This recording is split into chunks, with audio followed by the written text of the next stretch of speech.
میں دو چیزیں آج رکھنا چاہتا ہوں. ایک بجٹ کا آپ کے اوپر کیا اثرات ہوں گے، بڑا مختصر ہے کیونکہ زیادہ تفصیل میں تو ہمارے شوکت ترین جو ہمارے فائنانس کو ہینڈل کرتے ہیں وہ آپ کو بتائیں گے، لیکن میں آپ کو صرف ایک بجٹ میں جو آپ اس ملک کے اوپر آگے کیا اثر ہوگا، اور دوسرا جو سب سے خطرناک چیز ہوئی ہے اس ملک کے ساتھ اس کے اوپر بات کروں گا، جو انہوں نے نیب کی امینڈمنٹس کے نام پہ ہمارے پاکستان کو ادھر یہ لے گئے ہیں کہ مجھے خوف ہے کہ یہ ایک جو کہتے ہیں نا فیلڈ سٹیٹ، ایک ملک جو تباہی کی طرف انہوں نے دھکیل دیا ہے. وہ میں صرف دو چیزوں کے اوپر آج بات کروں گا. پہلی چیز یہ تو اب واضح ہو جانا چاہیے ساری قوم کو کہ ان کی کوئی تیاری نہیں تھی ملک کی معیشت ٹھیک کرنے کے لیے. ان کی کوئی تیاری نہیں تھی کہ یہ کسی طرح قیمتیں نیچے لے کے آئیں. یعنی جو ہمارا شور مچا ہوا تھا کہ جی مہنگائی ہو گئی، بہت بڑی مہنگائی ہو گئی اور یہ مہنگائی مارچ ہوگی اور آ کے مہنگائی کم کریں گے، تو اب تو یہ واضح ہو جانا چاہیے کہ نہ ان کے ذہن میں مہنگائی تھی اور نہ ان کے ذہن میں یہ تھا کہ اس کی معیشت کیسے ٹھیک کرنی ہے. ان کے صرف ذہن پہ چوری کی تھی اپنے 90 کی دہائی میں جب دو دفعہ ان کی حکومتیں کرپشن پہ گئی تھیں، تو وہ تو معاف ہو گئی تھی. انہوں نے کیسے جو پچھلے 10 سال تو ساری ان کی کوشش وہ تھی، تو لہٰذا اس کے اوپر میں بعد میں آؤں گا. لیکن پہلے میں صرف آپ کو کہہ دوں کہ پہلے تو کبھی پاکستان کی تاریخ میں ہم نے نہیں سنا پروویژنل بجٹ. یہ کبھی ہم نے نہیں سنا کہ یہ کوئی عارضی بجٹ آ رہا ہے. تو اس کا مطلب کہ تیاری نہیں تھی اور عارضی بجٹ یہ لے کے آئے تھے صرف خانہ پوری کرنے کے لیے. اس کے بعد اس سے پہلے انہوں نے قیمتیں بڑھا چکے تھے. آپ کو پتہ ہے تیل کی قیمت، ڈیزل اور پیٹرول کی قیمت اور بجلی کی قیمت آسمانوں پہ چلی گئی تھی، جس سے باقی ساری اور قیمتیں اوپر چلی گئی تھیں. تو اب اس کے بعد یہ ایک اور بجٹ لے کے آئے. اب اس بجٹ میں میں صرف آپ کو موٹی بات کرتا ہوں. سب سے پہلے انہوں نے کیا کیا؟ انہوں نے سب سے پہلے جو عام آدمی ہے اس کا تو معاشی قتل کر دیا. جتنی انہوں نے قیمتیں بڑھائی ہیں پیٹرول کی اور ڈیزل کی اور بجلی کی، یہ ابھی یہاں رکت جو کارپوریٹ کا ٹیکس ہے وہ چلا جائے گا 39% پہ، 39%.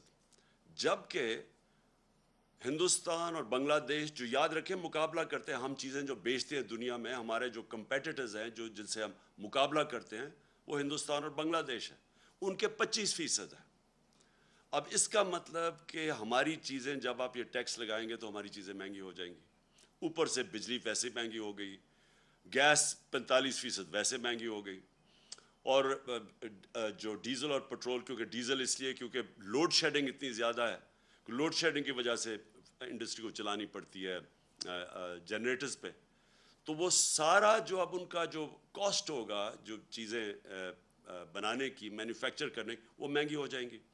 اس کا اثر آئے گا بے روزگاری کے اوپر، کیونکہ سب سے زیادہ جو روزگار دیتی ہے وہ انڈسٹری دیتی ہے. تو انڈسٹری کے اوپر جب ٹیکس لگے گا کمپیٹ نہیں کرے گی، اور ابھی کئی انڈسٹریز میں بے روزگار کرنا شروع کر دیا لوگوں کو، تو یہ مزید آگے اور بڑھے گا یہ جو انہوں نے سپر ٹیکس لگایا ہے. اور یہ آپ کے سامنے ہے اسٹاک مارکیٹ کے اوپر اس کا جو اثر گیا ہے، جو بزنس کمیونٹی پہ گیا ہے، اور اس کے علاوہ جو گیا ہے روپے کے اوپر. روپیہ پہلے تھوڑا سا سن کے کہ جی باہر سے امداد آ رہی ہے تو اس سے تھوڑا روپیہ جو مضبوط ہوا تھا وہ پھر نیچے چلا گیا.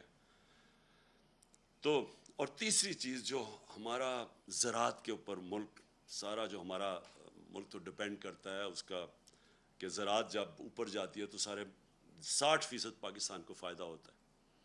تو اب انہوں نے جو ڈیزل کے اوپر جو ڈیزل مہنگا ہوا اور جو لوڈ شیڈنگ ہے، اس کا سب سے بڑا اثر ہمارے کسانوں پہ پڑنے والا ہے اور اس کی پاکستان کی پیداوار کے اوپر.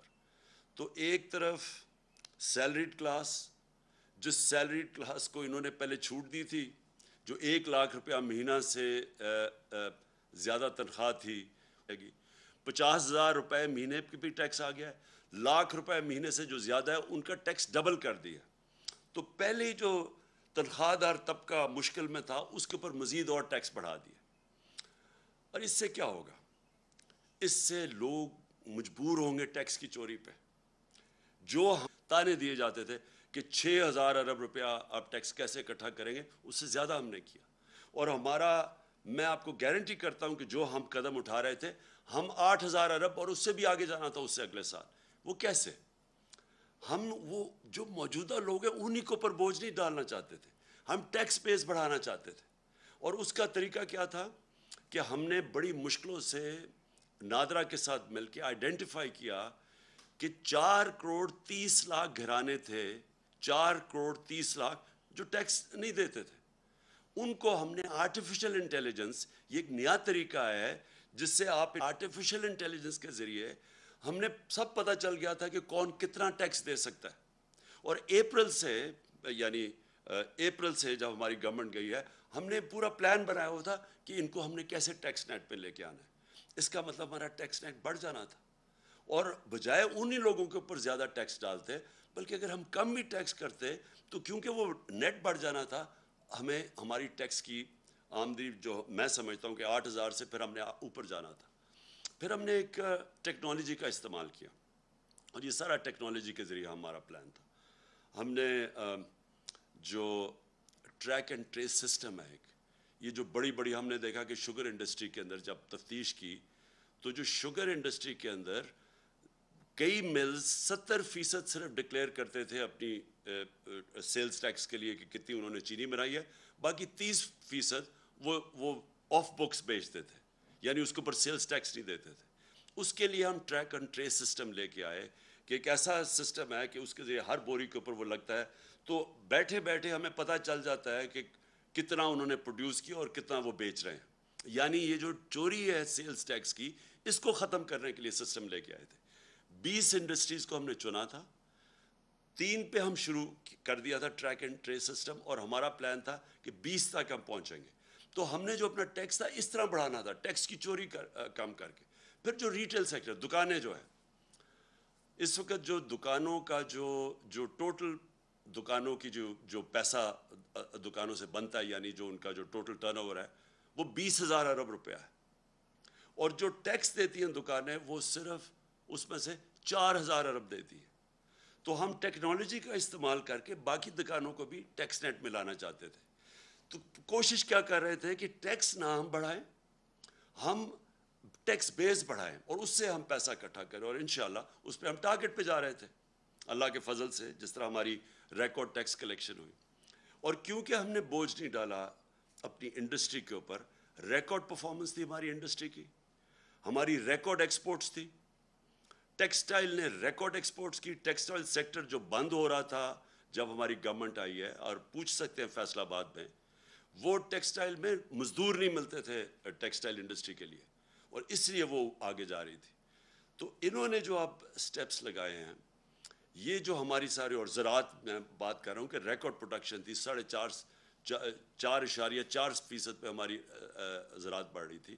اور یہ ساری چیزیں، یہ میں نہیں کہہ رہا، یہ پاکستان کی اکنامک سروے کے اندر تھی. جو ہماری اکنامک سروے کی یہ رزلٹس ہیں، آپ دیکھ سکتے ہیں، وہ یہ گورنمنٹ نے دی ہے، ہم نے نہیں دی. اس گورنمنٹ نے جو اکنامک سروے ہے اس کے اندر یہ سب کچھ لکھا ہوا ہے. سروس سیکٹر بڑھ رہا تھا، انڈسٹری بڑھ رہی تھی، زراعت بڑھ رہا تھا، آئی ٹی ایکسپورٹس بڑھ رہی تھیں، جو فیوچر ہے پاکستان کا ٹیکنالوجی کی، آئی ٹی کا، جو ہم نے بڑے انسینٹیوز دیے تھے. تو ادھر سے انہوں نے آ کے، جب سے یہ آئے، پہلے تو پھر سے میں کہتا ہوں تیاری نہیں تھی. مارکیٹ کو پتہ چل گیا ان کی تیاری نہیں ہے، روپے تیزی سے گرنا شروع ہو گیا. 178 روپیہ ڈالر تھا جب انہوں نے نو کانفیڈنس پوشن کی ہے. اس کے بعد وہ گر کے آج 210 212 کے قریب ہے. اور اس کی ابھی اثرات آنے ہیں. میں پھر سے آپ کو کہہ رہا ہوں کہ جب روپیہ گرتا ہے تو اور جتنی چیزیں باہر سے لیتی وہ اور مہنگی ہو جاتی ہیں. روپیہ گرا، سٹاک مارکیٹ گری، مارکیٹ نے سمجھ گیا ان کا کوئی پلان نہیں ہے. اور اس کے بعد ریکارڈ مہنگائی بھی ہوئی. اور اب یہ جو بجٹ دیا ہے، اس سے آپ یہ سمجھ لیں کہ ابھی مہنگائی نہیں صرف ہونی، صرف اس سے جو تنخواہ دار اور جو موجودہ ٹیکس پیئرز ہیں ان کے اوپر ہی نہیں بوجھ آنا، اس سے ہمارے روزگار کے اوپر فرق ہوگا. یہ بھی میں آپ کو کہہ دوں کہ ہمارا جو روزگار تھا، یہ پیپلز پارٹی اور نون لیگ کی حکومتوں سے سب سے بہتر پرفارمنس تھی روزگار کی. بلکہ جو ورلڈ بینک کی رپورٹ ہے سارے بر صغیر میں کرونا کے بعد جو ملک میں سب سے زیادہ روزگار تھا یا سب سے کم بے روزگاری تھی وہ پاکستان تھا. اس سے بے روزگاری بھی بڑھے گی اور اس سے ہماری انڈسٹری متاثر ہوگی, اس سے ہماری زراعت متاثر ہوگی, اس سے ہمارا جو سیلری طبقہ ہے اس کے اوپر بوجھ پڑے گا. اور میں جو دوسری اب میرا جو پہلو ہے اس میڈیا کا آپ سے بات کرنے کا وہ یہ ہے کہ دیکھیں یہ تو انہوں نے بجٹ کے اندر لوگوں کے اوپر مشکلات آ گئی, لیکن جو انہوں نے جو امینڈمنٹس کی ہیں نیب کے قانون میں, آج ہم سپریم کورٹ میں وہ گئے ہیں اور چیلنج کرنے کے لیے. لیکن اگر یہ خدا نہ خواستہ, اور مجھے پورا اعتماد ہے اپنی عدلیہ کے اوپر کہ وہ یہ ظلم نہیں ہونے دیں گے پاکستان کے اوپر, کیونکہ اگر یہ کامیاب ہو گئے اس چیز پہ, میری آج ایک آپ بات یاد رکھ لیں کہ کوئی پاکستان کو دشمن کی ضرورت نہیں ہے. یہ جو کرنے جا رہے ہیں یہ ملک کی تباہی ہے. دیکھیں میں اپنی قوم کو جب تک میں زندہ ہوں, میں نبی صلی اللہ علیہ وسلم کی جو حدیث ہے کہ تمہارے سے پہلے بڑی قومیں تباہ ہوئیں, جب بڑا ڈاکو چوری کرتا تھا تو اس کو آپ نہیں پکڑتے تھے اور صرف چھوٹے چور جیل میں جاتے تھے. یہ جو انہوں نے امینڈمنٹس کی ہیں یہ صرف اور صرف اس ملک کی تباہی ہے, کیونکہ انہوں نے چھوٹ دے دی ہے سارے بڑے ڈاکوؤں کو. آج اگر میں بڑا کرپٹ ہوں تو مجھے انہوں نے امینڈمنٹ کے ذریعے انہوں نے آج مجھے چھوٹ دے دی ہے. میں دل بھر کے ملک کو لوٹوں, نام پہ کر دیتا ہوں, اس نئے قانون کے مطابق مجھے کوئی نہیں پکڑے گا. یعنی آپ یہ سمجھ جائیں کہ اگر فیک اکاؤنٹس میں پیسہ آ بھی گیا اور پوچھ لیا ان سے تو پوچھیں گے کیا کہ اگر مثلا 1 ارب روپیہ میرے اکاؤنٹ میں آ گیا لیکن وہ میں نے سارا یا خرچ کر دیا یا باہر بھیج دیا یا اس سے عموماً ہوتا کیا جب آپ زیادہ پیسہ بناتے ہیں یا یہ جو بڑے بڑے ڈاکو ہیں ان کا اصل میں نقصان کیا کرتے ہیں یہ, کیونکہ ان کی چوری زیادہ ہوتی ہے. اب شہباز شریف کی اور بچوں کی صرف جو پکڑی گئی ہے, باقی یہ یاد رکھیں یہ پکڑے گئے ہیں, جو نہیں پکڑے گئے اس کا ہمیں پتہ ہی نہیں ہے. 16 ارب روپے کے جو ایف آئی کا کیس ہے, اب یہ کیا وہ پیسہ رکھ سکتے ہیں پاکستان؟ 16 ارب کا جواب دینا پڑے گا. لہٰذا یہ ہنڈی اور حوالے سے باہر بھیج دیتے ہیں پیسہ. یہ جو ان کی باہر پراپرٹیز ہے آپ اندازہ نہیں لگا سکتے کتنا پیسہ باہر بھیج, اگر پاکستان میں رکھیں گے پکڑا جائے گا. یہ ہمارا ہی نہیں ہے کیس, یہ جتنے بھی ملک جن کے اندر غربت ہے, جن کو ڈیولپنگ ورلڈ کہتے ہیں, وہاں سارا ملک ان کی غربت کی وجہ یہ ہے. وہ بھی طاقتور ڈاکوں کو نہیں پکڑ سکتے, جس کو وائٹ کالر کرائم کہتے ہیں. ان کے پاس بھی وہ وکیل نہیں ہوتے جو ان کی وائٹ کالر کرائم پکڑ سکے. وہ بھی کیا کرتے ہیں کہ وہ بھی پیسہ چوری کیا, ملک سے باہر بھیج دیا. تو یہ جو رپورٹ ہے یہ بھی میں بار بار لوگوں کو بتاتا رہتا ہوں کہ یونائٹڈ نیشنز کے سیکرٹری جنرل نے یہ تفتیش کروائی ہے. وہ پینل کا نام ہے فیکٹ آئی پینل. اس کے مطابق 1700 ارب روپیہ ہر سال غریب ملکوں سے جاتا ہے امیر ملکوں میں اور آف شور اکاؤنٹس پہ, اور بڑے بڑے ان کے محلات لینے کے لیے, جس طرح لنڈن میں مے فیئر کے اندر بڑے بڑے نواز شریف جن محلوں میں رہتا ہے, اس طرح ساری غریب ملکوں سے ان کے پیسے والے لوگ, ان کے وزیر, وہ سارے یہ کر رہے ہیں. اس لیے ہر سال غریب ملک غریب ہوتے جاتے ہیں, کیونکہ اس طرح کے بیٹھے ہوئے ہیں جو زرداری اور شریف, یہ ملک سے پیسہ باہر بھیج دیتے ہیں. تو اب انہوں نے کیا کیا ہے کہ پہلے تو انہوں نے کہا نا کہ جی اگر وہ مثلا پاپڑ والے کے نام یا وہ مقصود چپڑاسی کے نام پہ ہیں تو آپ پوچھ نہیں سکتے. پہلے تو یہ آ گیا. دوسری چیز کہ اگر آپ کا پیسہ باہر پڑا ہے اور آپ اس گورنمنٹ سے پوچھتے ہیں یا بینک سے پوچھتے ہیں جی بتائیں یہ پاکستانیوں کا پیسہ باہر پڑا ہے, اور وہ ہمیں بتاتے ہیں کہ ہاں جی اتنے پیسے باہر پڑے ہیں یا فلانے آدمی کا بینک میں اتنے پیسے پڑے ہیں. اب انہوں نے قانون یہ پاس کیا ہے کہ اگر وہ کہتا ہے نا جی اس کے بینک اکاؤنٹ میں کوئی 50 ارب روپیہ پڑا ہے یا 1 ارب روپیہ پڑا ہے تو وہ اب ایڈمیسیبل نہیں ہے, یعنی وہ عدالت میں آپ نہیں لے جا سکتے. وہ جو بھیجے گا, جس طرح مریم نواز کا انہوں نے بھیجا کہ یہ جو 4 مہنگے لنڈن کے فلیٹ ہیں مے فیئر میں, یہ جو کمپنیز کے نام پہ لیے ہوئے ہیں, وہ کمپنیز کی جو مالک کا ہے وہ مریم نواز ہے, اور وہاں کی برٹش ورجن آئلینڈ کی کمپنی نے JIT کو لیٹر بھیجا تھا. انہوں نے جو قانون پاس کیے اب وہ لیٹر کی کوئی اہمیت نہیں ہے, وہ ایڈمٹ ہی نہیں ہو سکتا. تو مطلب یہ ہے کہ جو اس ملک کے بڑے بڑے ڈاکو ہیں انہوں نے صرف پیسہ ملک سے باہر بھیجنا ہے, آپ پوچھ نہیں سکتے ان کو. اگر آپ کو پتہ بھی چل جائے کہ انہوں نے یہ بڑے بڑے محلوں میں رہ رہے ہیں, آپ نہیں پوچھ سکتے ان کو, کیونکہ اپنے آپ کو اجازت دے دی ہے. تو اس کا مطلب جو چھوٹے چور, جو سائیکل چور, جو بھینس چور, جو موٹر چور, یہ اس طرح کے لوگ ہی صرف پکڑے جائیں گے. بڑے بڑے ڈاکو آپ نہیں پکڑ جا سکتے. اور پھر انہوں نے ایک اور کام کیا, ساری دنیا کے اندر جب پبلک آفس ہولڈر ہوتا ہے, مثلا میں پھر سے میں سرکاری عہدے پہ بیٹھا ہوا ہوں, اور کرپشن کا مطلب کیا ہوتا ہے؟ کرپشن ہوتی تب ہے جب آپ اپنی طاقت کو, جو وزیر, پرائم منسٹر, بیوروکریٹ, جو بھی آپ کی پوزیشن کو استعمال کرتے ہوئے پیسہ بنائیں, اس کو کرپشن کہتے ہیں. تو میں جب اب ساری دنیا میں قانون یہ ہے کہ میں اگر اس عہدے میں بیٹھا ہوں اور ایک دم میری صرف میں جس طرح مقصود چپڑاسی 15,000 روپے اس کی تنخواہ ہے اور ایک دم 4.25 ارب روپے اس کے بینک میں آ جاتا ہے, تو ساری دنیا کے اندر قانون کیا ہے کہ آپ کو, پبلک آفس ہولڈر کو, عمران خان کو بتانا پڑے گا کہ آپ کے بینک میں اتنے پیسے کدھر سے آ گئے. انہوں نے کیا کیا ہے, انہوں نے اس کو الٹا کر دیا. انہوں نے کہا کہ اب ان کو بتانا پڑے گا, یا نیب کو, یا جو بھی ادارہ ہو, اس کو بتانا پڑے گا کہ ان کے پاس پیسہ کدھر سے آیا. یعنی مجھے نہیں بتانا پڑے گا.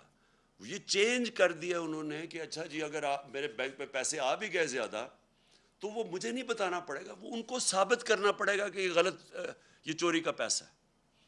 یہ وہ کام کر رہے ہیں جو کہ پہلی دفعہ پاکستان میں یہ قانون بدل رہے ہیں. یہ وہ کام کر رہے ہیں جس کو وائٹ کالر کرائم کہتے ہیں, اس کو پکڑنا ناممکن ہو جائے گا. آگے ہی پاکستان میں جو وائٹ کالر کرائم ہے, جو پیسے والے لوگ ہیں, جو بڑا پیسہ چوری ہوتا ہے, آگے پاکستان میں ہمارے لیے بڑا مشکل ہے ان کو سزا دینا, آگے مشکل ہے. تو انہوں نے تو ان کے لیے اور آسان کر دی چوری کرنے کے لیے. انہوں نے تو یہ کر دیا کہ اب گورنمنٹ کدھر سے ثابت کرے گی. ان کے پاس مہنگے مہنگے وکیل ہیں, جنہوں نے اربوں روپے کی چوری کرنی ہے ان کے تو وکیل بڑے مہنگے مہنگے. گورنمنٹ کدھر سے, گورنمنٹ کا وکیل ثابت کرتا پھرے گا نہیں جی اصل میں وہ وہاں چوری کی ہے, کیونکہ چھپانے کے اتنے طریقے ہیں. باہر کی کمپنیز ہیں, باہر سے ریمیٹنس دکھا, 100 طریقے انہوں نے اختیار کیے ہوئے ہیں جس کی وجہ سے ہمیں مشکل ہوتا ہے. تو اب تو انہوں نے ناممکن ہی کر دیا ہے کہ اب اس کا مطلب کہ اگر یہ سارے جتنے بھی اب گورنمنٹ میں آ کے ہم جتنی مرضی اب ہم چوری کریں, آپ ان کو پکڑ ہی نہیں سکتے. یہ جو انہوں نے کیا ہے, میں آپ کو یقین دلاتا ہوں کہ میری جو ساری سٹرگل آج سے 26 سال پہلے میں نے شروع کی تھی, میں پہلا آدمی تھا جو کرپشن کو مین ایشو لے کے آیا تھا پاکستان میں, کیونکہ میں نے دنیا دیکھی ہوئی تھی. کسی بھی دنیا کا ملک جس کے اندر کرپشن ہوتی ہے, ہائی لیول کی کرپشن, دیکھیں 2 لیول کی کرپشن, ایک تو نا چھوٹے لیول کی کرپشن ہے, پٹواری نے پیسے لے لیے, اس نے لے لیے, تھانے دار نے پیسے لے لیے, ایک تو وہ کرپشن. ایک ہے جب وزیر اور اس کے پرائم منسٹر یا اس کے صدر, جب طاقتور لوگ کرپشن کرتے ہیں, وہ زیادہ پیسہ چوری کرتے ہیں. چھوٹے لوگوں کے پاس اتنا زیادہ پیسہ چوری کرنے کی ہوتی نہیں, ہوتے کئی کرتے بھی ہیں, لیکن اصل جو ملک کا تباہی ہوتی ہے وہ بڑے بڑے لوگ جب پیسہ چوری کرتے ہیں, اور وہ چوری کر کے مجبوری سے پیسہ باہر بھیجنا پڑتا ہے کیونکہ ملک میں پکڑے جائیں گے. اب جب یہ کر دیا انہوں نے, جو ایک نیب جس کا کام تھا کہ ان لوگوں کو پکڑنا, کیونکہ اس کے پاس انہوں نے سارے قانون بنائے ہوئے تھے اس کو پکڑنے کے لیے, انہوں نے وہ سب کچھ ختم کر دیا. اپنے آپ کو بچانے کے لیے انہوں نے ملک کے اندر دروازے کھول دیے چوری کے. اس وقت آپ کسی بھی طاقتور کو نہیں پکڑ سکتے جو بڑی پیسے چوری کرے. اور پہلے ہی جس طرح میں نے کہا مشکل تھا, لیکن ایک اور کام کیا انہوں نے ایک اور کام کیا ہے کہ یہ جو قانون بنایا ہے یہ 99 سے بنایا ہے. جو 99 کے بعد جتنے بھی کیسز ہیں وہ انہوں نے کہا وہ اس میں شامل ہیں. تو اس کا مطلب کہ جتنا ہمارے دور میں, یعنی ہمارے آنے سے پہلے 2018 سے پہلے کوئی 280 ارب روپے کا نیب نے پیسہ ریکور کیا تھا, ہمارے 3 سالوں میں 480 ارب روپیہ نیب نے ریکور کیا 3 سالوں میں. تو یہ جو پیسہ اب ریکور کیا ہے, اب یہ ہو سکتا ہے کہ کئی لوگ کہیں جی اب تو نیا قانون آ گیا, ہمیں وہ پیسے واپس کریں. جو ہم کوئی 160-180 ارب روپیہ مہینے کا ہمیں نیب سے ملک کو آ رہا تھا, اب تو وہ تو ختم ہو گیا نا, وہ تو اب نہیں ملے گا. لیکن وہی نہیں, وہ جو پہلے انہوں نے پیسے نیب نے لیے, ہو سکتا ہے یہ عدالت میں چلے جائے کہ جی ہمیں وہ بھی پیسہ واپس کرو. تو میں آخر میں اپنی قوم سے کہنا چاہتا ہوں کہ ہم اس وقت وہ فیصلہ کن وقت پہ کھڑے ہیں کہ یہ جو لوگ, یہ جو چور تھے جو 30 سال سے ملک میں پیسے چوری کر رہے ہیں, جو پہلے NRO 1 لے چکے تھے, اب آ کے یہ NRO 2 انہوں نے اپنے آپ کو دیا ہے. ہم نے جس طرح کہا سپریم کورٹ میں ہم چیلنج تو کر رہے ہیں, لیکن اگر یہ کامیاب ہو جاتے اور یہ قانون رہ جاتے, آپ یہ سمجھ جائیں کہ پاکستان ایک بنانا ریپبلک بن جائے گا. ابھی تو ہم کہتے ہیں نا بننے جا رہے ہیں. بنانا ریپبلک کیا ہوتا ہے؟ بنانا ریپبلک وہ ہوتا ہے جدھر طاقتور کے لیے ایک قانون ہوتا ہے اور کمزور کے لیے دوسرا. بنانا ریپبلک وہ ہوتا ہے جدھر رول آف لا نہیں ہوتا, یعنی قانون کی حکمرانی نہیں ہوتی, مائٹ از رائٹ ہوتی ہے, جس کی طاقت وہ جو مرضی کر لے. ادھر جا رہا ہے پاکستان.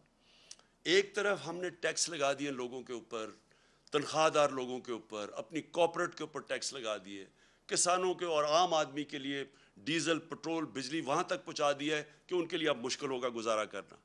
دوسری طرف جو سب سے بڑے طاقتور ڈاکو ہیں اس ملک میں, جنہوں نے 30 سال سے لوٹ رہے ہیں ملک کو, جن کے پاس اربوں روپے کی پراپرٹیز باہر ہیں, ان لوگوں کو 1100 ارب روپیہ معاف کر دیا ہے. ٹیکس لگا رہے ہیں, ہم نے کتنے ٹیکس, انہوں نے ایکسٹرا IMF کے کہنے پہ ٹیکس لگائے ہیں. تو وہ جو لوگ لوٹ رہے تھے ملک کو, 1100 ارب روپیہ ان کا معاف کر دیا ہے اس نیب امینڈمنٹ نے. 1100 ارب روپیہ. ذرا ذہن میں ڈال لیں کہ یہ پیسہ پاکستان کا پیسہ تھا جو چوری ہوا ہے. یہ کبھی ان کو اجازت ہی نہیں ہونی چاہیے پیسہ معاف کرنے کے لیے. یہ قوم کا پیسہ تھا, اپنے آپ کو چھوٹ دے دی ہے. اپنے آپ کو بچانے کے لیے یہ نے ملک کو کدھر تک پہنچایا, انہوں نے کتنا نقصان کیا ہے.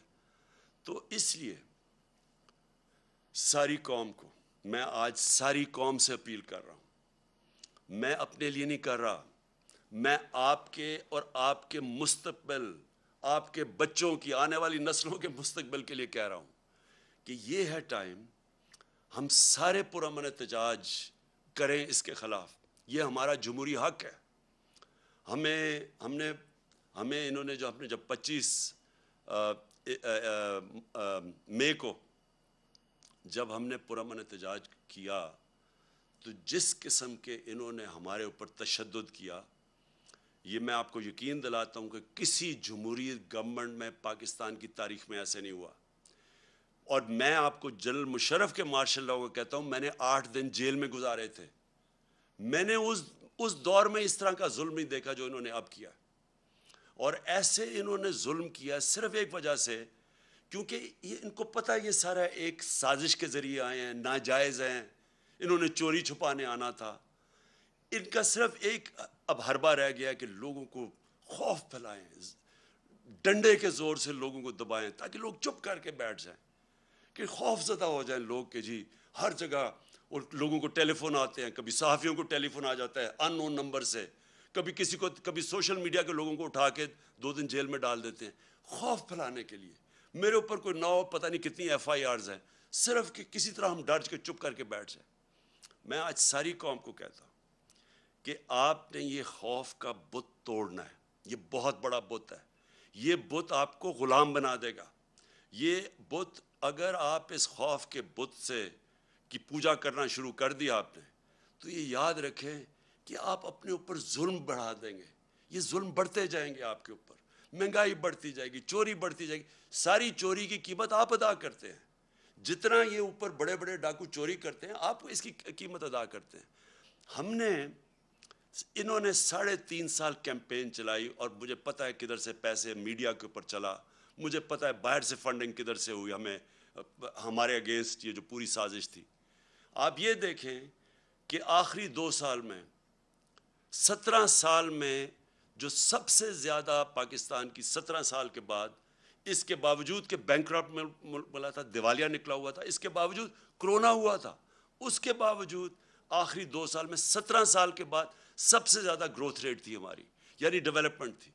کرونا کے باوجود، آئی ایم ایف کے پروگرام کے باوجود، آج دنیا اکنالج کرتی ہے جو ہمارا احساس کا پروگرام تھا۔ اسٹینفورڈ یونیورسٹی کی ریسرچ دیکھ لیں، انہوں نے اکنالج کیا کہ پاکستان ایک فلاحی ریاست بننے کی طرف جا رہی تھی۔ یہ ہم نہیں کہہ رہے تھے، یہ باہر کی دنیا اکنالج کر رہی ہے۔ ہمارا جو کلائمیٹ چینج کا پروگرام تھا، دنیا اکنالج کر رہی تھی۔ 10 ڈیمز ہم نے پہلی دفعہ شروع کیا کہ پاکستان کے آگے مستقبل کا سوچا جائے۔ اس دور کے اندر، مشکل دور میں، آج آپ دیکھ لیں کہ ہمارا موازنہ کریں جو انہوں نے کیا کہ صرف 2 مہینے کے اندر۔ میں اپنی ساری قوم کو آج کہتا ہوں کہ یہ آپ کے اوپر خوف بھی پھیلائیں گے، میڈیا کے۔ میں تو آج سلام کرتا ہوں ان صحافیوں کو، میڈیا اینکرز کو، جن کے اوپر ایف آئی آرز کاٹی ہوئی ہیں، جن کو ٹیلی فون کر کر کے دھمکیاں دی جا رہی ہیں، میڈیا آنرز کو میں ان کو سلام کرتا ہوں، جو 2-3-4 میڈیا آنرز جو آج کھڑے ہوئے ہیں، اس کے باوجود کہ دھمکیاں ملتی ہیں، اس کے باوجود آج کھڑے ہیں اور حق اور سچ پہ کھڑے ہیں۔ میں آج اپنی ساری قوم کو کہنا چاہتا ہوں، آپ نے اس طرح کے لوگوں کے جتنے یہ آپ کو ڈرانے کی کوشش اور ظلم کرنے کی کوشش، اس سے نہ گھبرائیں۔ وقت آ گیا سٹینڈ لینے کا۔ میں آپ سب کو دعوت دیتا ہوں کہ اگلے ہفتے کی شام کو میں ایک بڑا پروٹیسٹ جلسہ کر رہا ہوں پریڈ گراؤنڈ میں، اور یہ ہوگا صرف پنڈی اور اسلام آباد سے میں لوگوں کو یہاں اکٹھا کر رہا ہوں۔ باقی پشاور میں اور پنڈی، لاہور میں، کراچی میں، ملتان میں، ہمارے جو بڑے بڑے شہر ہیں، ان سارے شہروں کے اندر، فیصل آباد میں خاص طور پہ، آج فیصل آباد میں جدھر مشکلوں کا سامنا کرنا پڑا ہے، میں ساروں کو کہہ رہا ہوں کہ آپ نے وہاں جلسے کرنے ہیں ہفتے کی رات کو، اور میں انشاءاللہ کروں گا پریڈ گراؤنڈ میں جلسہ۔ میں چاہتا ہوں کہ بھرپور طریقے سے آپ شرکت کریں، اور پھر سے آپ شرکت کریں، میرے لیے نہیں، اپنے لیے، اپنے ملک کے لیے، اپنے بچوں کے مستقبل کے لیے۔